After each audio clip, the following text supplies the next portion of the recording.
I'm going to dive right in. Richard Campbell, you're a former Lauderhill City Commissioner. Yes, sir. You wrote on your questionnaire to us, you wrote that one of your concerns is, or one of the top issues in Lauderhill is high taxes. Yes, sir. So I assume from that you want taxes to be lower. So I would like you to tell us specifically, what is Lauderhill spending money on that it shouldn't be spending money on? Well, I give just one explanation, example rather. In last year's budget, I've been in the city for over 27 years, and commissioners' discretionary funds were somewhere around $4,700. In addition, anywhere to about $20,000 in spending money. After COVID, that was increased from $4,700 to $30,000 per elected official. In addition, there was another $60,000.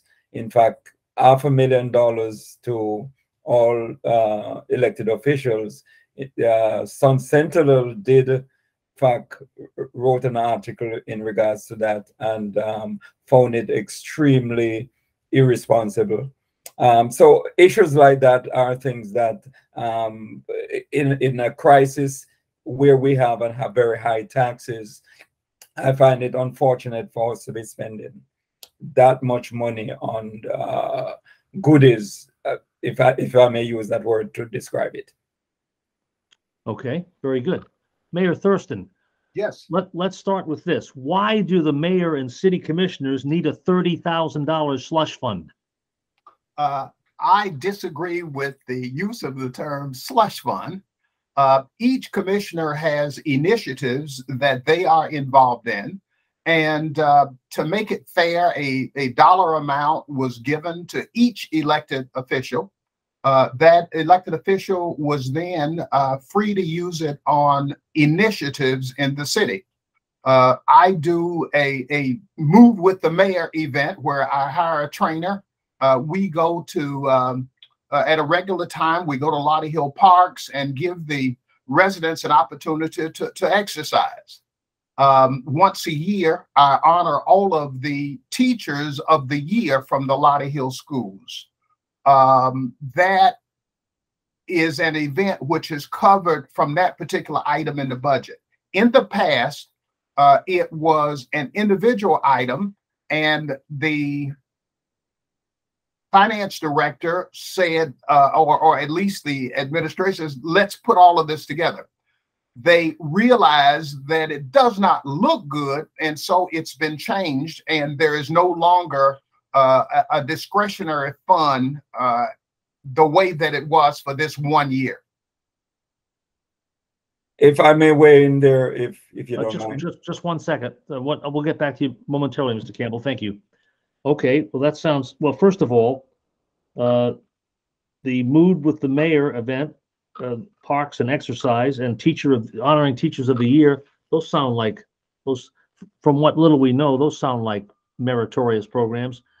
Mr. Thurston, are you and the commissioners required to file any sort of written report with the city delineating how the money was spent? Yes, we are. In fact, it is not given to the commissioner.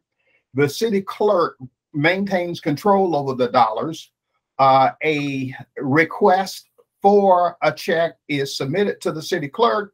It's reviewed, and if it's determined to be okay by the finance director, then the check is issued. Okay, so you can't spend any of this $30,000 without the approval of the city finance director. That is correct. Okay, Mr. Campbell, you have the floor. Go ahead, sir. Yeah, to show how bad it was, I've been in the city for 27 years, and the prior commissioners have never done anything close to this.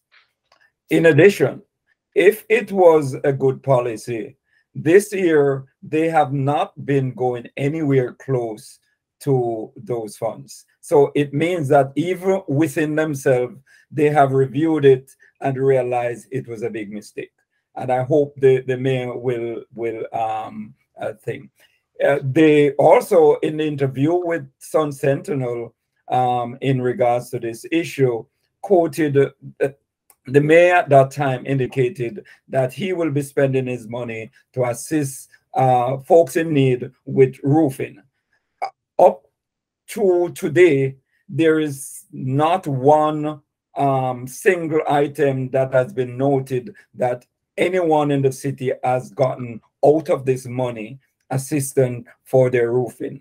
The final thing is that after the monies were allotted, there were several meetings trying to figure out how this money will be spent.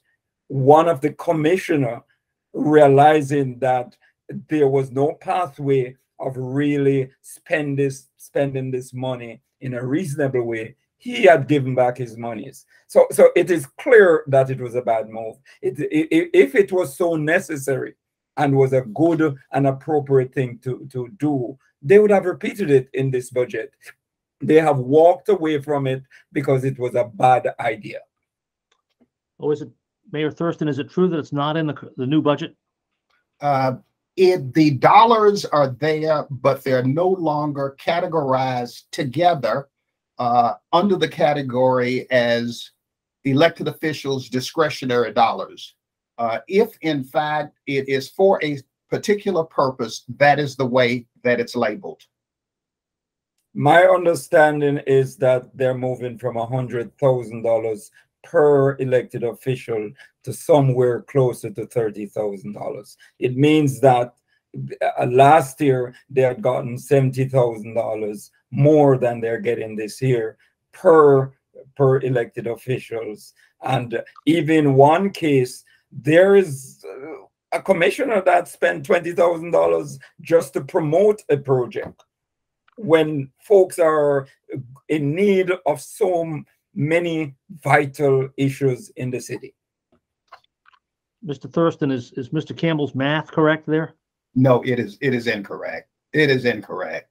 The each commissioner stands on his own. There has not been a mass raid on the people's tax dollars.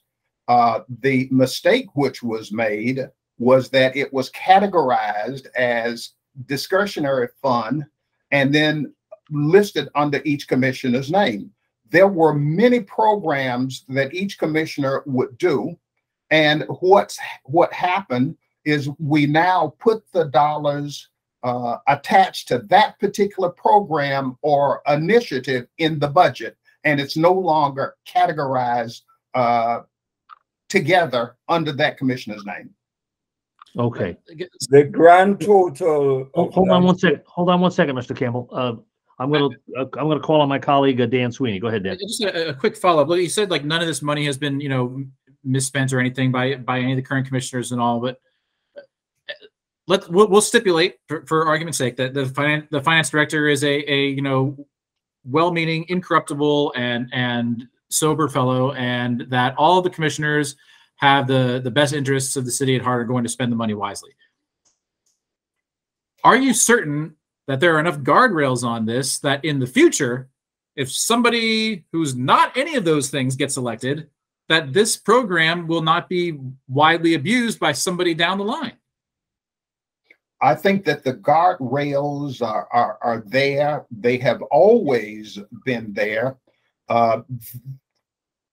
When a check is requested, it's reviewed by the city clerk and reviewed by the finance director.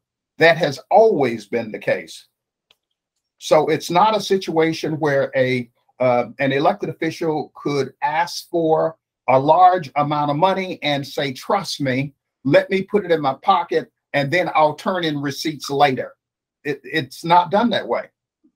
That sounds good. That sounds good. But I think in the real world, Mr. Thurston, I think that if the city clerk and finance director are not respectful of the desires of the elected officials, they could find themselves walking down Inverary Boulevard very quickly, right? I would imagine if enough elected officials, it would be more than one. It would take at least 3 out of the 5 to disagree and to insist that there be a change in personnel. Okay, and I want to say this, and this is directed at you, Mayor Thurston. You know, even though these programs sound very good, Teacher of the Year and so forth, I think a reasonable person could look at it and think they're buying votes. They're using public money to buy goodwill with the people of Lauderhill. What do you say to that? I would say that when you deal with a community, you want to uplift the community. The programs that each elected official has are about uplifting the community and changing the narrative.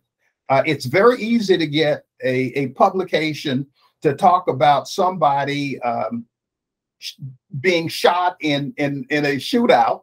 It's not so easy to get publications to talk about the positive things, and the programs are all positive and they uplift the community. Okay.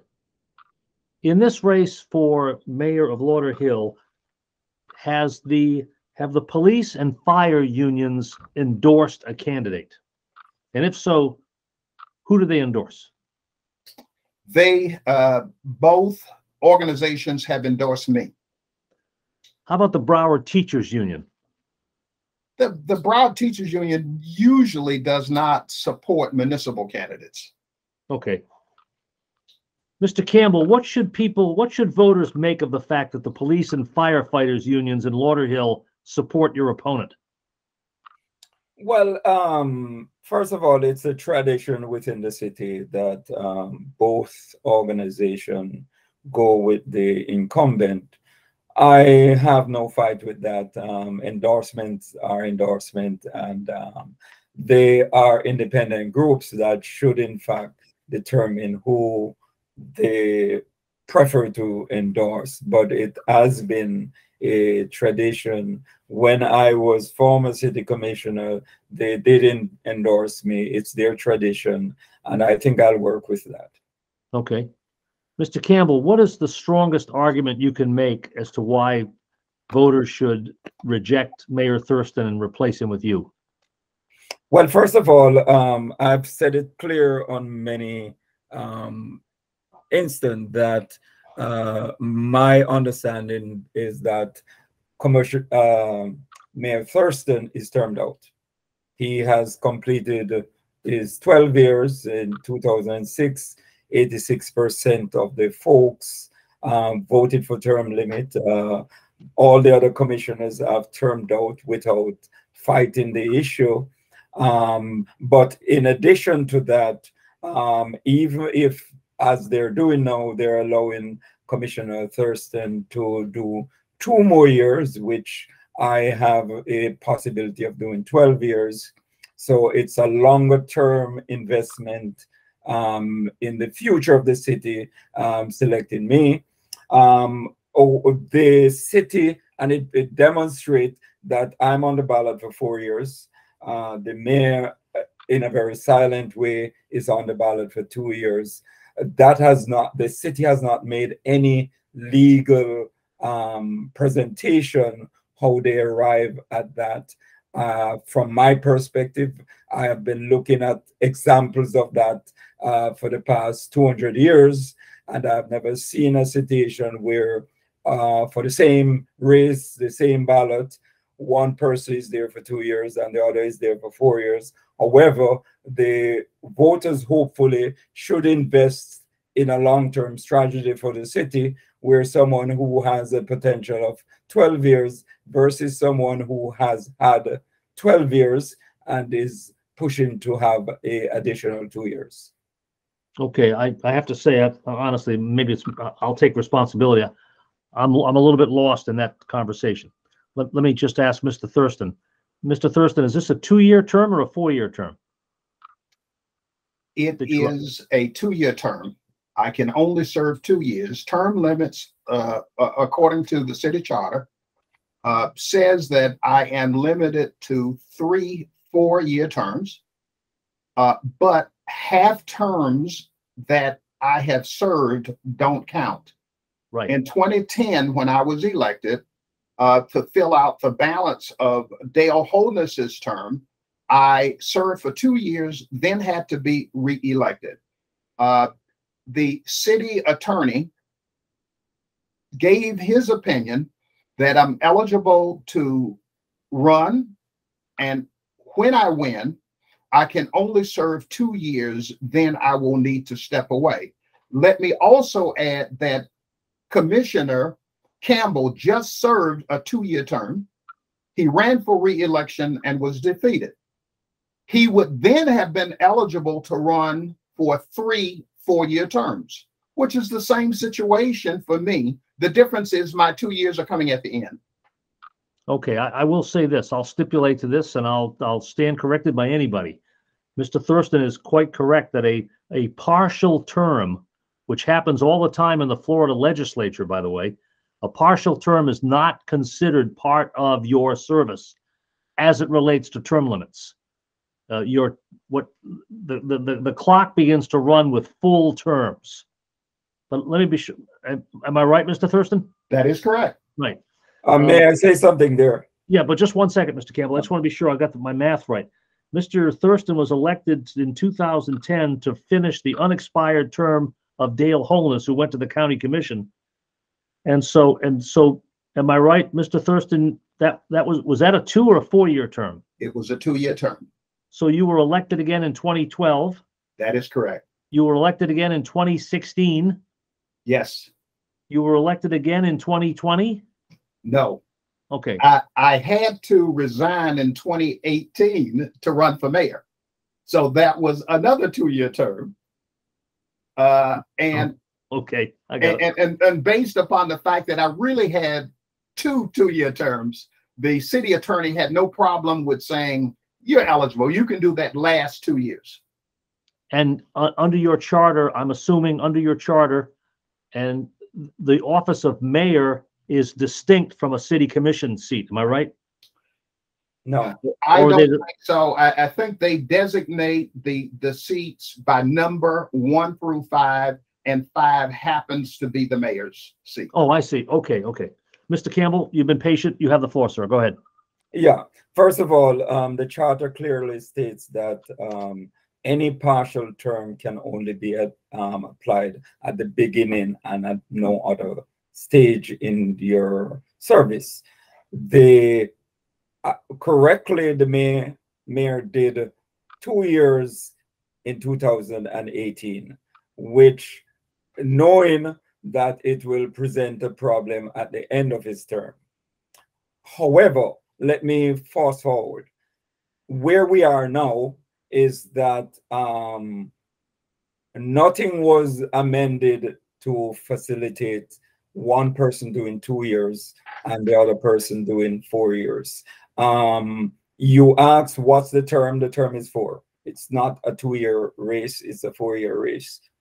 So it is pretty unusual, and it doesn't mean that things cannot be unusual, but no effort was done to clarify how one person is running for 2 years and the other person is running for 4 years. And from my perspective of looking at the charter, it clearly states that your partial term cannot be applied at the end. It can only be applied at the beginning of your term. And I think what complicated the issue is when Mayor Thurston resigned to switch to mayor, that in fact complicated the thing, and hence end up that he's getting 2 years at the end of his term. Is that right, Mr. Thurston? I disagree with Mr. Campbell's assertion that the partial term has to be at the beginning. Well, the charter says that. It's not my opinion. Hang on. The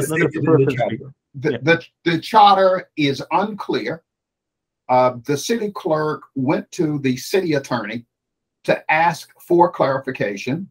The city attorney opined that I was eligible to run for re-election, but I would only be eligible to serve 2 years. The perhaps the charter needs to be adjusted. The item was brought before the full commission, and it was because there was no language as to what happens when I do resign in 2022. I'm sorry, 2024. And the decision was made, the current commission voted that there would have to be an election, and the election would be held along with the other seats that will happen in 2024. Okay, so in 2024, the voters of Lauderhill will elect a new mayor for a 4-year term. Am I right? That is For correct. No, for 2 years, and then it has to be back on the ballot in 2026. I disagree with Attorney Campbell's interpretation. No, and let me do Mr. the Campbell, math. Yeah, no, hold on. We'll get back to this. We'll get back to you in a second. I want to keep things on track. Mr. Thurston, who's the Lauderhill city attorney? Mr. Earl Hall, who's been city attorney for 27 years. Earl Hall is a member in good standing of the Florida Bar who's subject to Florida Bar sanctions. I seriously question whether he would be giving elected officials flawed legal advice, because Mr. Campbell, the argument you're making, I'm listening as intently as I can, but everything they do, I think, would be based on advice from the city attorney. You agree, Mr. Campbell? I agree in regards to the 2 years, but what I disagree is that there was no legal advice exactly how, now that we're at the crossroad, how one person is running for 2 years and the other person is running for 4 years. However, in addition to that, let's understand it's not an opinion. In 2024, if Mayor Thurston is elected in 22, there will be election in 2024, and the cycle of the mayor has to go back in 2026. So it's not going to be 4 years. In 2024, the person that is elected will complete the 4-year cycle, and hence there has to be election in 2026. So that's not a debate. It's if Mayor Thurston does 2 years, Okay. that is 2 or 4 years. In 2024, the person that is elected will complete the 4 years. That means the mayor's race will be back on the ballot for 2026. Okay, well, this is maybe an irreconcilable situation here for the moment. Mr. Campbell, do you consider Dale Holness a friend of yours? Yes, sir. Is Dale Holness supporting your candidacy? Yes, sir. Has he contributed money to your campaign? No, sir. Okay. If you're elected mayor of Lauderhill, will you listen closely to any advice you get from Dale Holness? Well, among many other folks, you have to depend on advice from many folk front, but he will not be my advisor. I think he's moving on to whatever he's going to be moving on to at this point in time, which is unknown to me. Okay. Mayor Thurston, should voters in Lauderhill be mindful of the fact that there's an alliance between Mr. Campbell and Dale Holness? I think yes. As I ride along Sunrise Boulevard, I see Mr. Campbell's truck there parked in front of Dale Holness's office, real estate office. I think that we should be concerned. I think that we've all seen lots of bad decisions that have come out of that office there on Sunrise Boulevard. So I think the residents should be concerned. What do you mean by bad decisions? Let me say missteps in terms of running campaigns. Let me change that and say missteps. Okay. I think, can I respond there? Of course, yes, sir. Yep. I think that we all, as grown folks, should be careful how we slander folks. The fact that I may be close as a friend to commissioner has nothing to do with my candidacy for mayor. And I see Mayor Thurston, which is unfortunate, carefully try to paint a nasty scenario of wholeness when it has nothing to do with this discussion, when it has nothing to do with the Lauderhill. We all have folks that we are acquainted to or close to that do have whatever in their past. That does not mean that you label folks and try to, for political gain, because in this discussion, I could talk about some of the issues with the mayor in terms of his business. There is an investigation which is taking place now in regards to a condo association that has lost over $1 million. But it would be, and should we consider, because there are issues that the mayor himself is a bad person, I think we ought to be careful how we slander each other. That is not very good. He was searching to figure why I should disassociate myself with Dale Holness, which has nothing to do with the city of Lauderhill. My friendship with both Mr. Thurston or Mr. Holness has nothing to do with running the city of Lauderhill. Okay. Just to set the record straight, the person who brought up Dale Holness was me. Yes. And the reason is because Dale Holness has been an important figure in Broward County politics. Mm-hmm. Dale Holness has been very active in promoting candidates in other communities. The cities of North Lauderdale and Tamarack come to mind. Mm-hmm. He's run for Congress twice. He's on the Broward County Commission for about a decade. Used to be a city commissioner in Lauderhill. Has been very active in in disseminating direct mail pieces and communication to voters, particularly voters of color in Broward County. I don't think anything that I've just said is slanderous. No.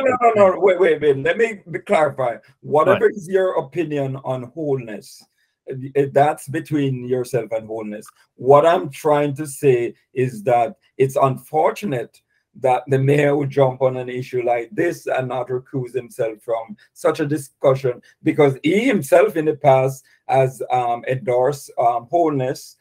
Where he's at now with wholeness, I don't know. So the fact that I have friends in the community and the fact that I visit people's office, it's certainly unfortunate that someone in a debate like this should point out. I'm not pointing out where the mayor hangs out and who he hangs out with. So and it has nothing to do with your opinion about wholeness. It has to do with how he responded to it. I would have been decent to say, listen, Campbell and wholeness, and also himself has been close to wholeness. But that has nothing to do with the city of Florida. Okay.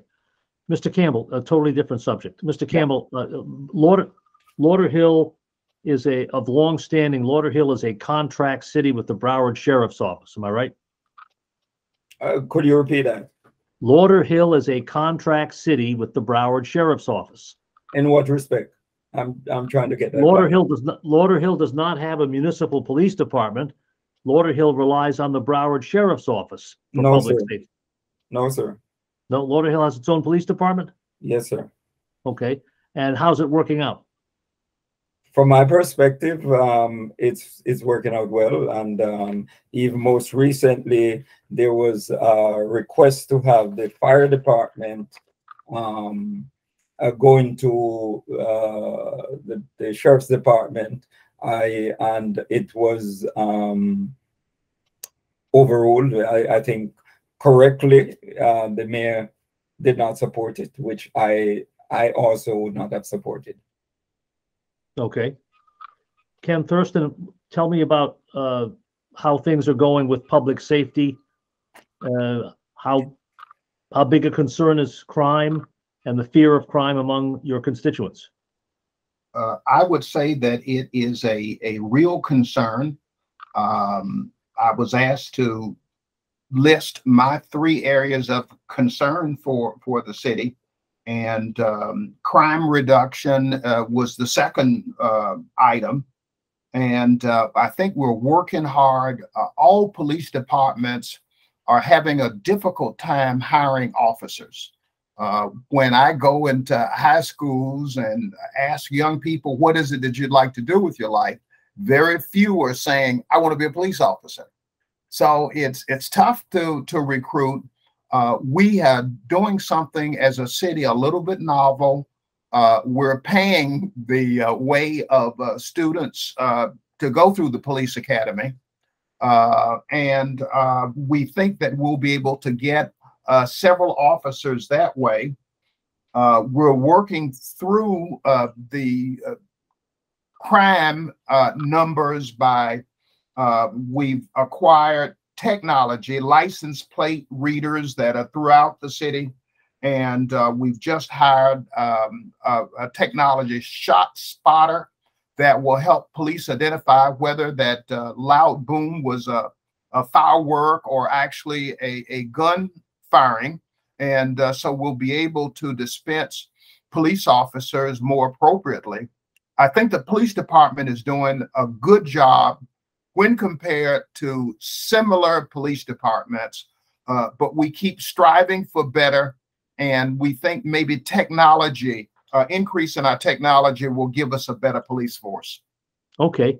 You know, a number of, and pardon my mistake, but a number of cities your size in Broward have been contract cities with BSO for a long time. Lauderdale Lakes, Dania Beach, Cooper City. Why has Lauderhill maintained its own police force? We believe that the costs are lower by having our own police force. We think that they are definitely more responsive. And when we analyze this every 2-3 years, whether or not we're better off maintaining our own police department or going to BSO. When I speak with other elected officials, is BSO will give you a good deal for the first few years, then it's time to renew, and the price goes up. Okay. By the way, Mayor Thurston, in your campaign for re-election, are you walking door to door? I am, but I'll tell you that I'm using a golf cart to help me get around. That's but all right. I am going door to door. Okay. Okay. Are you hearing from constituents on any particular issue that we haven't discussed here? We haven't discussed affordable housing very much. We haven't talked about traffic or, but you tell me. Candidly, a real concern for the residents of Lauderhill is flooding in our communities on community streets. 2 years ago, we had a major rain event, and there were communities that were impacted by high water. We hired an engineer to study ways to mitigate the flooding. The report was given just last night on what we needed to do to improve the flow of rainwater out of our communities. So I listed the flooding as the third most important area to the citizens of Lauderhill. So Okay. Taxes, crime, flooding were the 3 I listed. Let me turn to my colleague, Dan Sweeney. Go ahead, Dan. Yeah. Speaking of that, Mayor, like you just said, your first one out of your 3 issues was tax reduction. Yes. And I would point out also that the first one of Richard Campbell's issues was high taxes. Okay. What is the millage rate right now? The millage rate coming in for the new year, it's 8.1. Okay. I mean, I've heard higher and lower in the cities we've been talking to. What can you do to cut taxes and still keep the same level of services that you have now?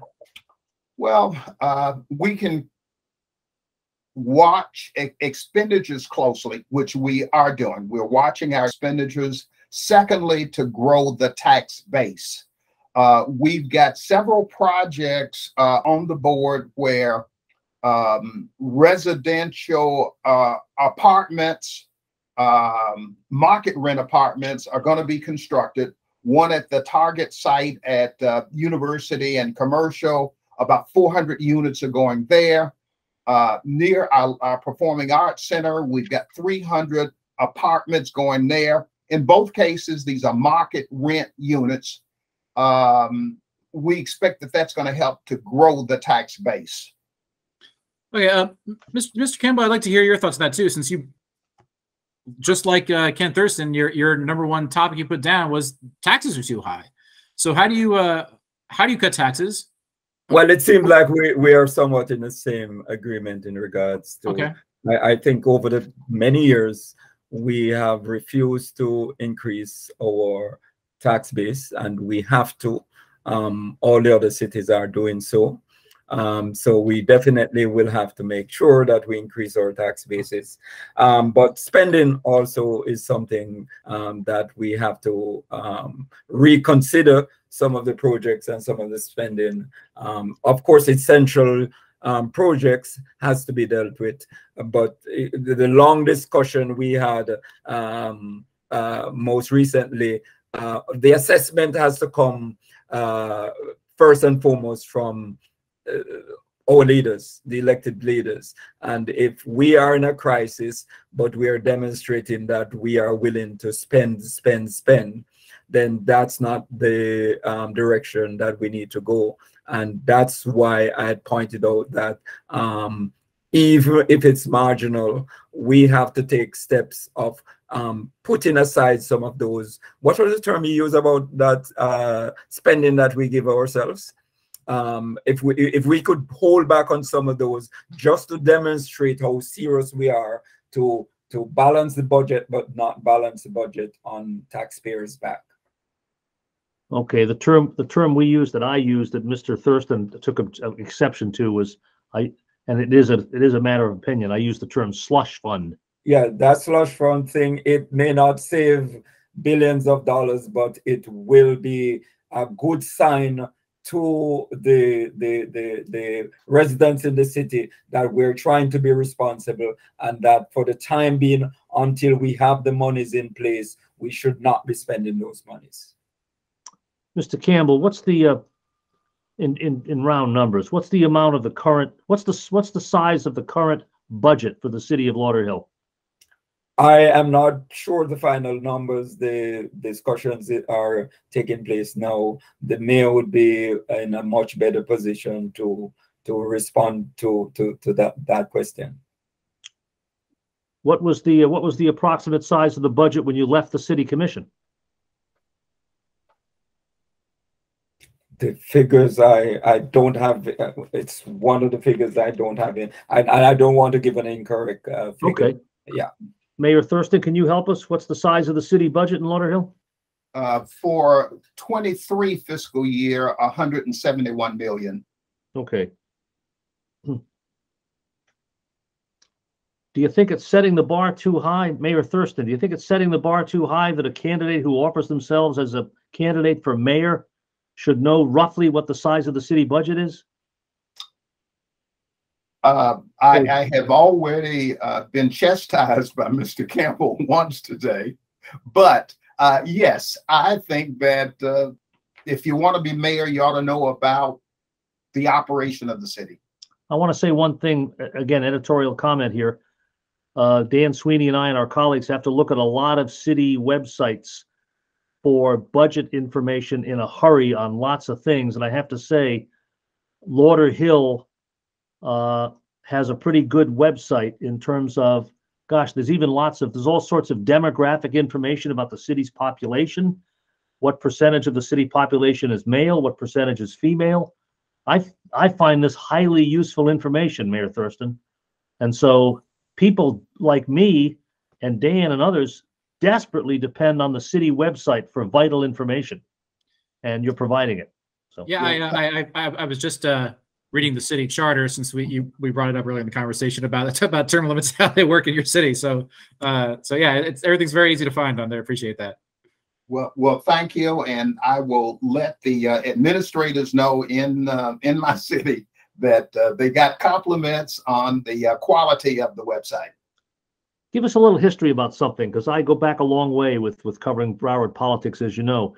There was a time when Lauderhill had a strong mayor form of government.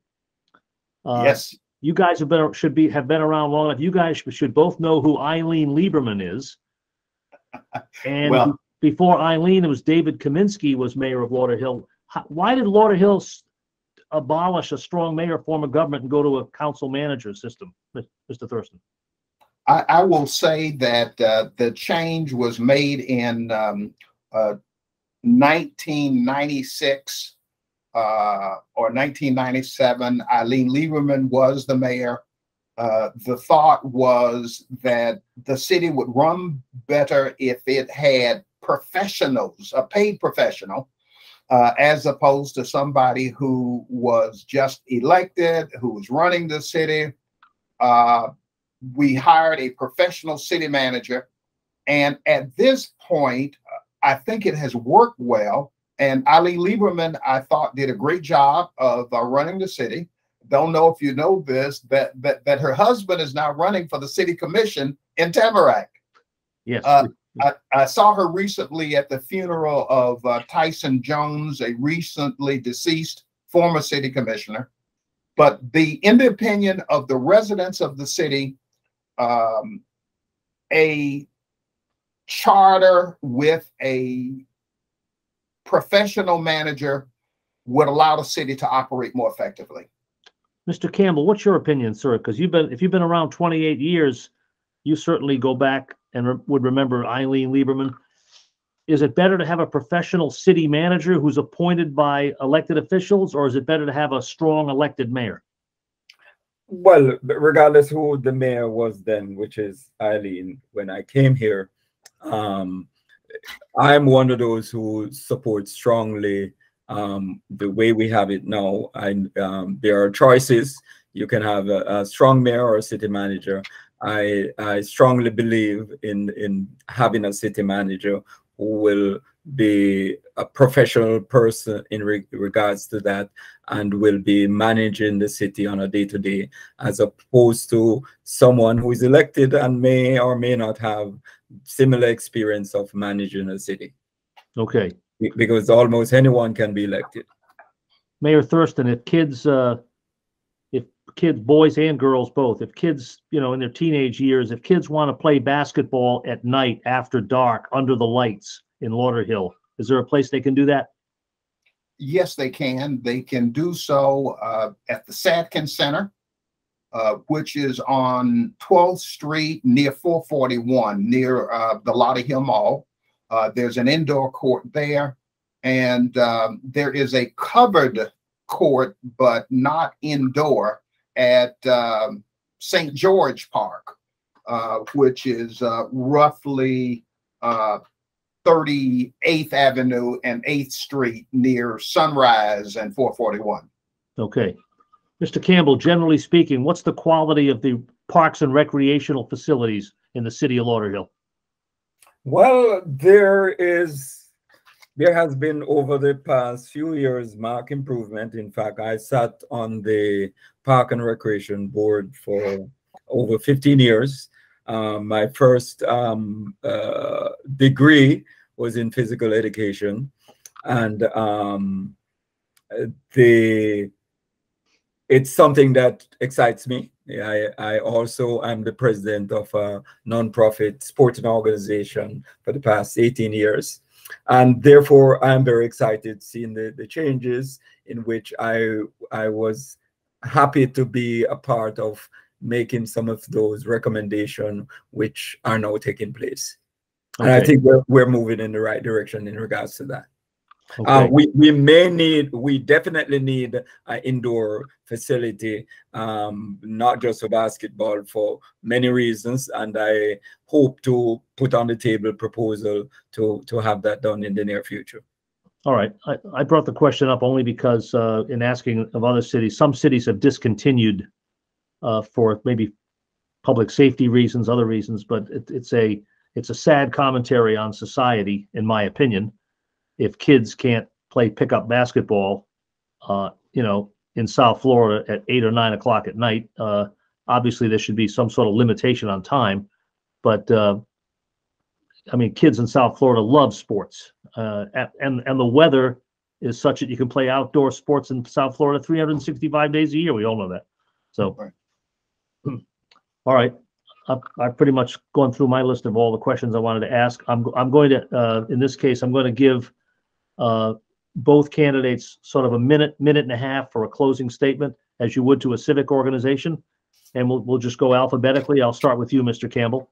You've got a minute and a half or so to make your best case for why you're the best candidate in this race. Well, I've been in the city for the past 27 years. I've been very much involved in my civics responsibility, president of my homeowners association, president of a nonprofit organization that resides here in Florida, and have a short experience as city commissioner. And I've sit on many boards throughout the past 27 years in the city. I am energetic. I'm ready. I'm ready to lead the city forward in the near future. And I think the fact that I have the possibility of going for 12 years, it's something of a long term that will stabilize the city, as opposed to my opponent, who in fact had served us well, but only has 2 years. And I think I'm the better choice in regards to that. Okay, thank you. Mayor Ken Thurston, you have the floor, sir. Go ahead. Well, thank you. I think that I'm the better choice for mayor because I'm ready to serve right now. I think I've led the city well over the last 4 years as mayor. There are projects that I would like to complete, and I'll be working hard to complete them in the next 2 years. We have bond dollars, general obligation bonds, that we've not completed all of those projects. So I'd like to complete those projects over the next couple of years. Prior to being elected, I was active in the community. I was born in Pompano Beach, so I'm a Broward County native. I've been in Lauderhill for the last 28 years. Before I was elected, I was president of the Lauderhill Chamber of Commerce. I was chair of the Lauderhill Housing Authority. I served for a decade as a member of the Broward County Housing Finance Authority. I have a lot of experience because I've served. I've served my community my entire professional life, which is about 50 years now. So that is why I think I'm the better person to serve the citizens of Lauderhill. Okay.